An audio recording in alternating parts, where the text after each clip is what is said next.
한 25년 전에 청년들과 함께 인도에 단기 선교를 간 적이 있습니다. 그 일정 중에 한 번은 한 14시간 정도 버스를 타고 이동하는 시간이 있었는데요. 안타깝게도 에어컨이 안 나왔어요. 바깥 온도는 한 40도쯤 되는데 에어컨이 안 나와서 그냥 창문을 열고 가는데 바깥 온도도 워낙 뜨거운 온도니까 막 그냥 찜통이 됐습니다. 그러다 보니까 막 땀을 비워서 흘리고 모든 사람들이 너무 목이 말라가지고 이렇게 목마른 건 처음이다. 어디 물 좀 없습니까? 계속 그런 얘기를 학생들이 했습니다. 그래서 한 2시간 가니까 휴게소가 나왔어요. 근데 여러분이 아는 우리나라의 고속도로 휴게소 같은 곳이 아니고 조그마한 구멍가게 같은 데입니다. 가서 있는 생수를 다 우리 사와라. 갔더니 한 3병밖에 없어요. 그걸 가지고 한 30명 되는 학생들이 한 모금씩 잼씩 나눠 먹고 또 막 견디다가 또 2시간쯤 가니까 또 조그마한 구멍가게 나와서 또 한 3병 사가지고 그러고 이제 계속 가는데 목마름이 이렇게 큰 고통인 걸 그때 처음 알았어요. 우리는 막 운동하다 목마르면 어디 가서 뭐 음료수도 마시고 물도 마시고 정급하면 수돗물도 마시면 되잖아요. 그런데 물이 없으니까 야, 이거 정말 힘들구나. 그때 한번 처음 느껴보았습니다. 여러분도 이런 목마름 느껴보셨습니까? 타는 듯한 목마름. 아마 요즘은 이 정도 목마름까지는 느껴본 분이 많지 않을 겁니다. 그런데 이런 종류의 목마름 말고 또 다른 종류의 목마름이 있습니다. 우리 영혼 깊은 곳에서부터 채워지지 않는 그 무엇 때문에 생기는 목마름입니다. 사람들은 이 목마름의 정체를 잘 몰라요. 그래서 이걸 해결하려고 자기 나름대로 뭔가 막 마십니다. 창세기에 보면 레아라고 하는 여인이 나옵니다. 야곱의 아내죠. 이 여인의 목마름, 이 여인은 뭘 해야 이 목마름이 해결될 거라고 생각했는가 하면 자기 목마름의 원인이 남편의 사랑을 못 받는 것 때문이라고 생각했습니다. 그래서 어떻게 하면 남편의 사랑을 받을까? 이 여인이 생각한 게요, 아들을 낳아주면 사랑해 주겠지. 그래서 아들을 낳았는데 별로 사랑 안 합니다. 하나 더 낳으면 사랑하겠지. 또 낳았는데 사랑 안 합니다. 셋째를 낳았는데도 사랑 안 합니다. 계속 목말라 하는 여인의 모습이 창세기에 나옵니다. 신약 성경에 가면 또 비슷한 고민을 하는 또 한 여인이 등장합니다. 예수님께서 수가성에서 만났던 한 여인도 자기 인생이 이렇게 힘든 것은, 자기가 이렇게 목마른 것은 남편의 사랑을 못 받았기 때문이라고 생각하는 것 같아요. 그래서 이 여인이 좀 더 적극적으로 남편을 바꿔봅니다. 5번이나 바꿨는데 계속 목말라요. 그 여인에게 예수님이 생수 이야기를 해주십니다. 영원히 목마르지 않는 물 이야기를 그 여인에게 해주셨던. 지금도 많은 사람들이 이런 어떤 목마름을 느끼면서 계속 고통하고 있습니다. 나는 엄마 사랑, 아빠 사랑 못 받아서, 나는 남편 사랑, 아내 사랑 못 받아 힘들어, 나는 돈이 채워지지 않아서, 이 돈의 갈급함 때문에 목말라, 우리 학생들은 성적이 오르지 않아서 그것 때문에 목말라, 뭐 전부 다 그렇게 살고 있습니다. 제가 대학 다닐 때 막 이렇게 군사 정권 하에서 많은 이 시위가 있었는데요, 그 현장에서 막 이렇게 목이 터져라고 불렀던 그 노래의 가사가 기억이 납니다. 타는 목마름으로, 타는 목마름으로 민주주의여 만세. 그게 얼마나 목말랐던지 모르죠. 이런 문제만 해결되면 좀 우리 삶이 행복해질 것 같아요. 성적이 오르고 돈이 많아지고 민주주의가 오고 남편의 사랑을 받고 부모님 사랑 받으면 행복해질 것 같은 생각을 하면서 우리 모두가 살아가고 있습니다. 오늘 본문에 나오는 에스겔 선지자도 자기 나름대로 굉장히 목말라 했습니다. 그는 제사장 가문에서 태어났습니다. 제사장 가문에서 태어난 사람은 나이가 30살이 되면 자동으로 제사장이 됩니다. 당연히 에스겔은 자기가 평생 제사장으로 성전에서 수종 들며 살 거라고 생각했습니다. 그런데 바빌론이 1차, 2차, 3차 침공을 했는데 2차 침공 때 그가 바빌론의 포로로 잡혀갔습니다. 그래서 그발 강가에서 중노동을 하며 지내고 있었습니다. 그의 마음속에 빨리 자기가 고향으로 돌아가서 성전에서 수종 드는 것, 이게 그의 가장 큰 꿈이었어요. 그런데 바벨론 3차 침공 때 나라가 완전히 망하고 왕은 2눈이 뽑히고 죽임을 당했습니다. 성이 다 무너지고 자기가 평생 봉사하리라고 생각했던 예루살렘 성전이 다 불타버렸습니다. 이제 그의 모든 꿈이 다 물거품이 되어버렸습니다. 깊은 절망, 해결할 수 없는 깊은 절망.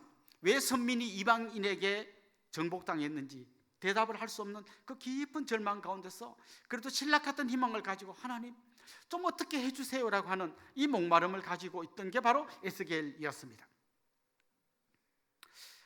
이 에스겔서는 그의 이 목말라 하는 이 마음들이 담겨져 있고요, 왜 그들이 망했는지를 설명하는 이야기와 나중에 어떻게 회복되는지 이야기가 담겨져 있어요. 특별히 에스겔서 후반부로 가면 하나님께서 그 무너졌던 성전을 다시 회복시켜 주겠다는 환상을 에스겔에게 보여주셨습니다.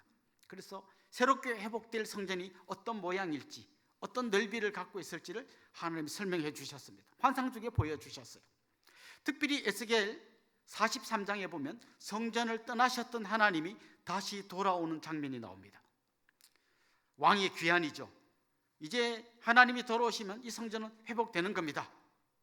오늘 우리가 읽었던 본문은 하나님이 성전으로 돌아오시는 이 말씀에서 계속해서 이어져 오는 말씀이에요. 무슨 말씀인가 하면 하나님이 성전으로 돌아오셔서 성전을 회복시킬 뿐만 아니라 이 성전에서 물이 흘러나와서 온 세상을 뒤덮으면서 정말 온 세상이 회복되는 그런 놀라운 환상을 에스겔이 보았습니다. 좀 더 구체적으로 살펴보면 이런 거죠. 성전에서 물이 흘러나왔습니다. 처음에는 쫄쫄쫄쫄 나오는 것 같은데 이 물이 점점 많아져서 큰 강을 이루었습니다. 그가 이 물의 깊이가 어느 정도 되는지 한 450m쯤 가서 재보니까 발목까지 찼습니다. 또 한 450m 가서 재보니까 무릎까지 찼습니다. 좀 더 450m 한 번 더 가서 재니까 허리까지 찼습니다. 한 번 더 450m 가서 재니까 이번에는 헤엄치지 않고는 도저히 건너지 못할 엄청난 강물이 흘러가는 모습을 보게 되었습니다. 그게 끝이 아닙니다. 이 강이 흘러가는 그 현장에서 놀라운 역사들이 일어납니다. 강가에 심겨져 있던 온갖 나무들이 푸르른 잎 그리고 많은 열매를 맺게 됩니다. 12달 내내 과실을 먹을 수 있는 열매가 맺힙니다. 그리고 이 강물이 흘러 어디까지 가냐면 아라바 바다까지 갑니다. 아라바 바다는 여러분이 많이 들어보신 사해입니다. 사해, 죽음의 바다. 너무 염도가 높아서 물고기가 살 수 없는 이 죽음의 바다에 성전에서부터 시작된 물이 흘러가니까 이 죽음의 바다가 생명의 바다로 바뀌어져서 거기에 많은 물고기가 살게 되고 또 그곳에서 어부들이 고기를 잡는 놀라운 역사가 일어난다라고 하는 게 오늘 본문에 나온 바로 이 환상의 내용입니다. 오늘 설립 20주년을 맞는 우리 은혜의 동산교회에서 제가 이 설교를 하는 중요한 이유가 있습니다. 이 본문이 교회를 개척할 때 굉장히 중요한 우리 교회 설립의 토대가 된 본문이기 때문입니다. 20년 전 처음에 이 남양 땅에서 교회가 개척되기를 원하는 분들이 있습니다 라는 얘기를 듣고 이곳에 왔을 때 정말 삭막한 땅이었습니다. 지금도 우리 동네에 너무 힘들어하는 분은 과거를 모르시는 분들입니다. 예, 웬만하면 다 논밭이고 그죠? 우리 지금 교회 바로 옆에 주차장은 소 키우는 축사였고 그냥 여기서 과연 교회가 개척될까 생각하니까 밤에 잠이 안 오는 거죠. 예. 어떻게 해야 이 일을 극복할 수 있을까? 잠이 안 오는 거죠. 그런데 여러분 아십니까? 하나님이 에스겔에게 보여준 환상이 있었잖아요. 오늘 본문 같은 환상. 에스겔이 발을 딛고 있던 그 땅의 상황은 어떤 건가 하면 남의 나라 포로로 잡혀가 있는 거예요. 그 발 강가에 끌려가가지고 중노동하는 거예요. 이게 그의 상황이에요. 희망이라고는 요만큼도 안 보이는 절망으로 가득 찬 게 그 땅의 상황이에요. 그런데 하나님께서 에스겔을 높이 들어서 하나님의 전망대 위에 세워서 봐라 해서 봤더니 땅에서 볼 때는 절망의 땅이었는데 하나님이 이 땅을 회복시킬 놀라운 계획을 갖고 있다는 걸 그가 보게 된 겁니다. 성전이 회복되고 이 성전에서 물이 나와서 온 땅이 회복되는 생명과 치유와 회복의 역사가 일어나는 놀라운 꿈을 그가 보면서 소망을 갖게 된 거죠. 저도 마찬가지였습니다. 이 땅 가운데 돌아보면 어디 교회를 개척해도 누가 올까 싶은 이런 땅이었습니다. 심지어 예배당을 빌릴 공간이 없어서 저 성지농원이라고 하는 과수원에 한 켠을 빌려놓고 예배를 시작한 게 20년 전 12월 첫째 주일이었습니다. 그런데 제가 이 말씀을 읽다가 큰 은혜를 받았어요. 이 땅에 발을 디딘 이 땅을 보면 다 황폐한 땅이고 시골 총구석 같았는데 하나님께서 역사하신다면 이 땅 가운데 놀란 치유와 생명과 회복의 역사를 주시겠구나. 그래서 우리 교회를 설명하는 카피 여러분도 많이 들어보셨죠? 오늘 설교의 제목이기도 합니다만 은혜의 맑은 샘이 흘러넘치는 교회입니다. 그리고 이 내용을 가지고 좀 이렇게 디자인하는 집사님하고 이야기를 해서 우리 교회에 심벌을 만들었습니다. 이걸 한 번 더 개량해서 새로운 심벌이 나왔는데 한번 여러분 보실까요? 많이 보셨죠? 여러분의 교패에 붙어 있고 우리 교회의 여러 중요한 곳에 이 심벌이 나옵니다. 여기 한가운데 십자가가 있습니다. 이 십자가 주위로 많은 성도들이 모여 있는 것이 바로 이 심벌의 첫 번째 의미입니다. 많은 성도들이 주님의 십자가 앞에 나와서 한 가족을 이루는 이런 아름다운 그림입니다. 그런데 잘 보면 또 이게 한 그루의 나무처럼 보입니다. 여기서부터 시작돼 가지고 그 밑에서는 이렇게 된 데까지 여기가 강이 흘러가는 것을 형상화한 겁니다. 이 은혜의 땅에서부터 시작된 강물이 흘러 온 세상 가운데 가기를 바라고 이 나무에 달린 열매 하나가 땅에 떨어져서 하늘의 미랄처럼 또 100배 60배 결실을 맺고 또 더 먼 곳에 떨어진 이 열매는 씨앗을 땅에 떨어뜨려서 새로운 교회가 개척돼서 큰 숲을 이루어가자. 이게 이 우리 교회의 로고와 심벌이 담고 있는 의미입니다. 그렇습니다. 이게 20년 전 우리 교회가 출발했던 때의 모습이고 그렇게 20년을 달려왔습니다. 사실 오늘 본문을 여러분 한번 잘 보십시오. 여기에서 제일 먼저 우리가 봐야 할 게 뭔가 하면 이 생명의 강이 어디서부터 시작되었는가, 이게 제일 중요합니다. 이 생명의 강, 생수의 강은 하나님이 임재해 계시는 성전에서 시작됐습니다. 하나님이 임재하시는 성전에서 시작된 이 강물이 생수의 강이 돼서 온 땅을 살리게 되는 겁니다. 예레미야 선지자가 이스라엘 백성들을 향하여 아주 심각하게 경고했던 말씀이 나옵니다. 당신들의 가장 큰 죄가 뭔지 아십니까? 두 가지가 있는데 첫째는 생수의 근원이신 하나님을 버린 겁니다. 생수의 근원이신 하나님을 버린 것, 이게 제일 큰 죄예요. 두 번째 죄는 뭐냐? 생수의 근원이신 하나님을 버리고 웅덩이를 팠는데 그 웅덩이는 둑이 터진 웅덩이였다라고 말합니다. 그들 나름대로 잘 살아보겠다고 하나님 붙들고 살아가면 뭔가 좀 안 될 것 같으니까 우상을 섬기고 자기들 나름대로 온갖 방법을 다 찾아보는 거죠. 그리고 애굽을 의지했다가 바벨론을 의지했다가 왔다 갔다 하다가 결국은 둑이 터진 웅덩이만 의지하고 있다가 나라가 망해버렸다고 예레미야 선지자가 경고했습니다. 그렇습니다. 생수의 근원이신 하나님으로부터 끊어지면 그 사람이나 교회나 나라는 망할 수밖에 없습니다. 거꾸로 한 개인이나 가정이나 교회나 나라가 회복되기를 원한다면 생수의 근원이신 하나님께로 다시 돌아가야 합니다. 오늘 본문에 보면 성전에서부터, 하나님이 임재해 계시는 성전에서부터 이 강물이 흘러가기 시작했습니다. 비슷한 그림이 창세기에도 나오는데요, 에덴 동산에서부터 시작된 4개의 강이 온 세상을 적신 이야기가 나옵니다. 동서남북 사방으로 하나님이 임재해 계신 에덴 동산에서부터 시작된 강물이 온 세상 가운데로 흘러가는 그림이 나옵니다. 놀랍게도 창세기에 이 그림이 나온다면 성경 맨 마지막 장 요한계시록 22장에 보면 거기에도 비슷한 그림이 나옵니다. 우리 요한계시록 22장 1절 2절 같이 한번 읽어보겠습니다. 또 그가 수정같이 맑은 생명수의 강을 내게 보이니 하나님과 및 어린 양의 보좌로부터 나와서 길 가운데로 흐르더라. 강 좌우에 생명나무가 있어 12가지 열매를 맺되 달마다 그 열매를 맺고 그 나무 잎사귀들은 만국을 치료하기 위하여 있더라. 오늘 본문의 그림하고 거의 같은 그림이 요한계시록 22장 제일 마지막 장에 나옵니다. 수정같이 맑은 생명수가 어디서부터 나오는가 하면 어린 양과 하나님이 계신 그 보좌에서부터 나오기 시작한다는 거죠. 여러분 그렇습니다. 딴 데 우리가 아무리 웅덩이를 파고 이것만 파면 내 목마름이 해결될 것 같지만 우리가 파는 웅덩이는 다 둑이 터진 웅덩이에요. 잠시 우리 목을 죽여주는 것 같지만 마치 바닷물 먹으면 더 목마른 것처럼 더 타는 듯한 목마름을 경험하는 거죠.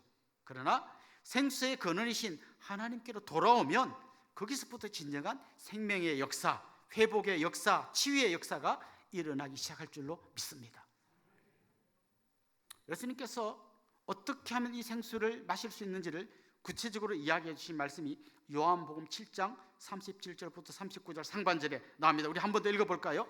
같이 읽읍시다. 명절 끝날 곧 큰 날에 예수께서 서서 외쳐 이르시되 누구든지 목마르거든 내게로 와서 마시라.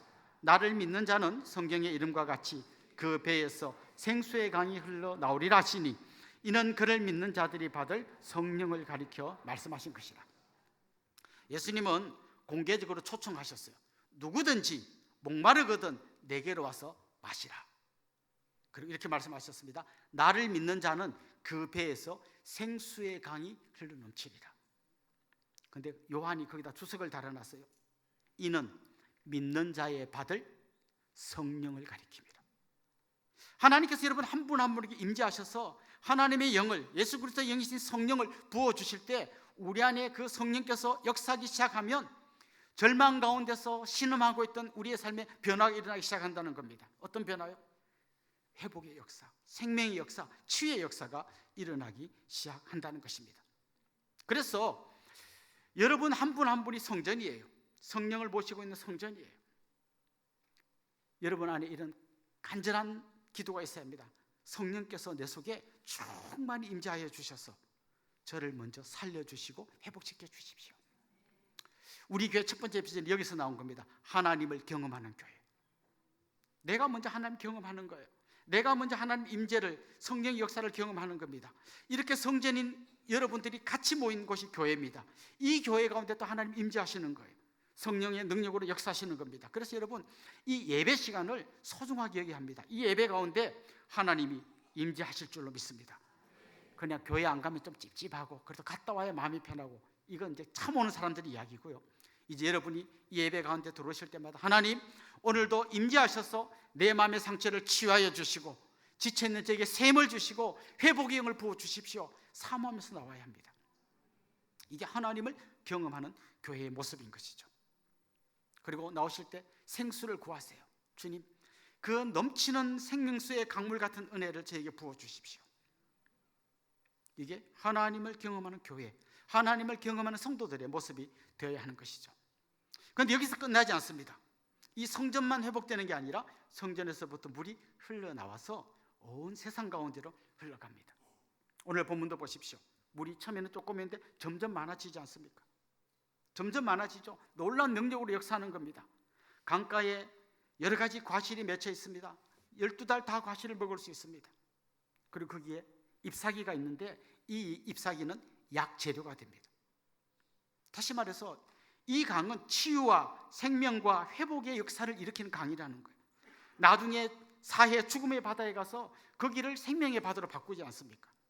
그게 바로 오늘 본문의 예언인 거죠. 에스겔이나 그 당시 사람들은 이 환상을 보면서 아마 하나님께서 우리나라를 회복시켜서 다시 예루살렘에 돌아가서 성전을 짓게 할 거다 이렇게 믿었어요. 또 그렇게 됐어요. 그런데 그들이 회복한 성전은 오늘 본문에 그리고 앞에 나오는 에스겔이 환상에서 봤던 그런 엄청난 성전이 아니었습니다. 그냥 조그만 성전 하나 지었어요. 다시 말하면 그 성전을 다시 지은 게 오늘 본문이 이루어진 게 아니라는 거예요. 그거는 이제 막 시작된 예고편 같은 거고 진짜 이 역사가 이루어진 거는 우리 예수님이 오셔서 이 역사가 이루어졌습니다. 어떻게 이루어졌습니까? 예수님이 어떤 일을 하셨습니까? 병든 자를 치유해 주셨습니다. 죽은 나사로를 살려주셨습니다. 창녀, 정말 세상에서 가장 손가락질 받는 여인 예수님 만난 다음에 거룩한 하나님의 딸로 바뀌었습니다. 남의 돈을 착취하던 세리가 변화돼서 예수님의 제자가 되었습니다. 예수님께서 성령을 부어주시고 사회 가시는 그 현장에서 이런 놀라운 생명과 회복과 치유의 역사가 일어났습니다. 그리고 예수님은 떠나가시면서 앞으로 주님의 교회가 이 일을 계속해 가실 것을 말씀하셨습니다. 그래서 우리 안에 이런 소망이 있는 겁니다. 우리 교회가 막 은혜 받고 우리가 막 충만한 성령의 능력으로 경험되는 여기서 끝나면 안 되고 이 물이 세상 가운데로 흘러가야 되는 거죠. 저는 이 물이 제일 먼저 흘러가야 될 것이 바로 가정이라고 생각해요. 오늘 이 시대에 가정들이 얼마나 많이 깨졌는지 몰라요. 우리가 처음 교회를 개척할 때 지역 리서치를 해보니까요, 이 동네에 많은 가정이 이혼, 그 다음에 이렇게 별거, 또 그 부모님은 자기들끼리 헤어지고 떠나고 할머니가 애들을 키우는 조선 가정, 이런 가정이 되게 많았어요. 지금도 마찬가지입니다. 많은 가정들이 깨지고 있어요. 마귀가 인간들이 타락한 이후에 제일 먼저 공격한 게 가정이에요. 범죄한 아담이 뭐라 그럽니까? 너 왜 먹었냐 했더니 뭐라 그럽니까? 하나님이 나한테 준 이 여자가 먹으라 해서 먹었다 합니다. 모든 책임을 하와에게 다 뒤집어 씌웁니다. 혹시 여러분 집에서는 이런 일이 없는지 모르겠습니다. 예. 또 어떤 일이 일어났습니까? 가인이 자기 동생 아벨을 죽여버립니다. 가정이 완전 콩가루가 되는 거예요. 그런데 여러분, 주님이 오셔서 제일 먼저 하신 일이 뭔가 하면 가정을 회복시키는 거예요. 주님의 첫 번째 이적이 일어났던 곳이 어디입니까? 가나의 혼인잔치, 결혼식장에서부터 주님의 기적이 일어났어요. 물이 변하여 포도주가 되었습니다. 저는 여러분의 가정이 지금 물이라면 놀라운 주님의 은혜로, 성령의 능력으로 포도주로 바뀌는 기적의 역사가 일어나기를 원합니다. 우리 가정은 다 서로 이제 관심이 없어요. 네, 우리 애들 결혼할 때까지만 기다렸다가 요 애들만 보내봐라, 이혼을 하든지 결혼을 하든지 내가 이 남자랑 안 살 거다, 이런 부인들이 굉장히 많습니다. 물론 여러분 중에는 없겠지만 그래도 믿는 도끼에 발등을 가끔 찍힐 때가 있으니까 혹시 그런 생각하고 있다면 회개하시고 성령께서 우리 가정에 역사하셔서 정말 우리 부부가 처음 만났을 때 그 뜨거운 사랑으로 회복되게 하시되, 인간적인 사랑이 아니라 이제 그리스도의 사랑으로 모든 것을 덮어주고 품어주고 생명까지 내주는 그 사랑으로 회복되게 해주십시오. 기도하면 좋겠어요. 그리고 여러분이 먼저 은혜를 받고 남편을, 아내를 진심으로 사랑하기를 원합니다. 혹시 각방 쓰시는 부부가 있다면 회개하시고, 왜냐하면 성경에 분방하지 말라 했어요. 회개하시고 다시 한 방을 쓰십시오. 남편이 너무 코를 걸어서 같이 못 주무시겠으면 귀마개를 하시고 손 붙잡고 같이 주무세요. 이게 하나님이 원하시는 가정이에요. 제가 가끔씩 그런 얘기 들었습니다. 이렇게 제보도 같은데 저희 아내 손을 잡고 이렇게 다니죠. 목사님, 그렇게 다니면 사람들이 다 불륜이라 그럽니다. 이게 무슨 말도 안 되는 얘기입니까? 또 어떤 분은 이렇게 잡고 가면 뒤에서 따라오면서 그래요. 가족끼리 그러는 거 아닙니다. 이게 무슨 말도 안 되는 얘기입니까? 가족끼리 안 그러면 누구랑 그러는 겁니까? 이게 지금 세상 사람들의 생각이에요. 부부는 차렷자세로 가고 불륜들은 손잡고 가고. 하나님의 은혜의 생수의 강 여러분 가정에 흘러가서 손 놓고 가던 분들이 손잡고 가기를 원하고, 각방 쓰던 분들이 한방 쓰기를 원하고, 서로 저 인간하고 살던 사람이 정말 눈에 다시 하나님의 콩깍지가 세워져서 너무나 귀한 분으로 보는 귀한 역사가 일어날 수 있기를 주님의 이름으로 축원합니다. 옛날에 사람들이 이 교회를 좀 비방하기 위해서 교회를 표현하는 말이 연애당이었어요. 그냥 청소년들이 연애하는 건 별로 좋지 않지만 저는 이 부부가 교회에 와서 연애하시면 좋겠어요. 그리고 우리 북카페가 연애의 전당이 되면 좋겠습니다. 교회 오실 때도 손잡고 오면 좋겠어요. 가정이 먼저 회복되는데 인간의 힘으로 안 되는 거예요. 그래서 에베소서에 보면 남편은 아내를 생명 다해 사랑하고 아내는 남편 존경하세요. 이 말씀 바로 앞에 나오는 말씀이 뭔가 하면 성령 충만 받으라는 말씀. 성령 충만 받아야 그 성령의 능력으로 가정이 회복되는 줄로 믿습니다. 바로 이게 우리 교회의 두 번째 비전, 가정을 세우는 교회예요. 더 나아가서 이 생명수의 강물이 이 땅 가운데로, 남양, 화성 이 땅 가운데로 흘러가야 합니다. 수많은 죽어가는 영혼들을 살리는 가장 확실한 건 뭔가 하면 복음이 그들에게 전해지는 거예요. 자기들도 왜 이렇게 사는지 몰라요. 왜 이렇게 불행하게 사는지 이유도 몰라요. 근데 그게 복음이 떨어지면, 복음의 씨앗이 떨어진 그곳에, 생수의 강이 흘러가는 그곳에 생명과 치유와 회복 역사가 일어나는 겁니다. 그래서 이번 다가오는 주일날 우리가 행복 프로포즈 VIP들 초청할 때 여러분 작정하신 분들은 기도해서 한 분 모시고 오셔요. 아직까지 작정 못하신 분은 일단 기도부터 시작하세요. 하나님, 이름도 모르지만 우리 윗집, 아랫집, 옆집, 우리 주위에 있는 분들, 내가 좋아하는 내 친구 이번 기회에 꼭 주님 만나게 해주십시오. 이 생수의 강은 여러분 안에 머물러 있으면 안 되고 흘러가야 되는 거죠. 이게 우리가 세상을 새롭게 하는 교회라는 비전을 세운 이유예요. 주님의 복음만 흘러가는 게 아니라 주님의 사랑이 우리의 섬김을 통해 같이 흘러가야 됩니다. 그래서 우리가 도시락을 100개씩 우리 어르신들에게 배달합니다. 2주에 한 번씩 어르신들에게 도시락 배달합니다. 외국인 노동자들에게 한국말을 가르치고 그분들에게 정말 사랑을 심어줍니다. 회사 가면 맨날 입마 전마 욕만 먹다가 교회 오면 가장 귀한 분으로 그분들을 섬겨줍니다. 지금 우리 12월 달에 라오스 형제들 4명이 예수님 명접한 형제들이 우리 예배 시간에 세례를 받기로 했어요. 지난번에 네팔 형제가 세례받고 돌아갔고, 어떤 형제는 가서 제가 목사가 되겠습니다, 우리 네팔을 정말 하나님께 돌이키는 그 일을 하고 싶습니다. 우리가 선교사도 파송해야 되지만 온 사람들을 그렇게 섬겨서 정말 이 은혜의 강물이 이 화성 땅만 적시는 게 아니라 이곳을 찾은 외국인들을 통해서 그 자기 나라까지 이 강이 흘러가기를 간절히 기도하고 이 일을 우리가 계속해야 하는 것입니다. 끊임없이 복음과 함께 사랑을, 복음과 함께 빵을 같이 우리가 나누어 줘야 합니다. 뿐만 아니라 이 강물이 우리 다음 세대로 흘러가야 합니다. 많은 지금 교회마다 주일학교가 없어지고 있습니다. 중고등부는 아예 없는 교회가 많습니다. 우리 교회는 처음 개척할 때부터 5명의 전도사님들이 아이도 없는데 부서를 만들어서 개척했습니다. 그리고 이 전도사님들이 복음을 전하고 많은 사람들을 전도해서 처음 출발부터 주일학교가 든든히 있어서 지금까지 오고 있고, 많은 교사들이 땀과 눈물과 기도로 이 아이들을 키우고 있습니다.